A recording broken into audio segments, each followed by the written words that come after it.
আজ আর mini blog নয়, আজ আমার কিছু স্বার্থপর বন্ধুর কথাবার্তা তোমাদেরকে বলবো। আমার একটা খুব ভালো বন্ধু এবং খুব ভালো বান্ধবী ছিল।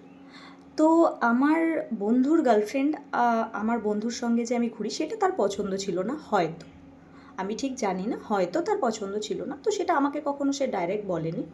তো সে কী করে, একটা বড় প্ল্যান সাজায়, প্ল্যান সাজিয়ে আমার বন্ধু কে উল্টোপাল্টা কথা বলে আমার সেই বান্ধবীর নামে। তারপর আমার সেই বন্ধু গিয়ে বলে আমার সেই বান্ধবীকে, তারপর আমার সেই বান্ধবী আমার সাথে 2-3 মাস কথাই বলে না, পুরো কথা বন্ধ। হঠাৎ করে সে আমাকে পরশুদিন ফোন করে বলছে যে জানিস এরকম এরকম হয়েছিল, তো তার জন্য আমি তোর সঙ্গে কথা বলিনি। তারপরে আবার এটা শুনছি যে আমার ওই বান্ধবীর সাথে আমার লাস্ট যেদিন কথা হয় মেসেজে, তো সেই মেসেজগুলো নাকি আমার বান্ধবী করেইনি, সেই বন্ধুর গার্লফ্রেন্ড নাকি মেসেজগুলো করেছে। তো ভাই তোকে বলি, তোর যদি এতই কথা বলার দরকার তুই আমি পার্সোনালি মেসেজ কর না, তোকে তো আমি বারণ করিনি, তাই না?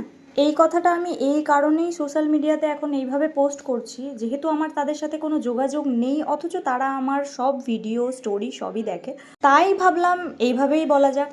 আমি মানুষ চিনতে বারবার বারবার এতটাই ভুল করে ফেলি যে শেষ পর্যন্ত নিজেকেই পস্তাতে হয়। আর তোমাদের মধ্যে যাদের মনে হবে যে আমি ভিডিওটা এইভাবে পোস্ট করে ঠিক করিনি, তারা প্লিজ আমার ভিডিও থেকে দূরে থাকবেন, তাদের দেখার কোনো প্রয়োজন নেই।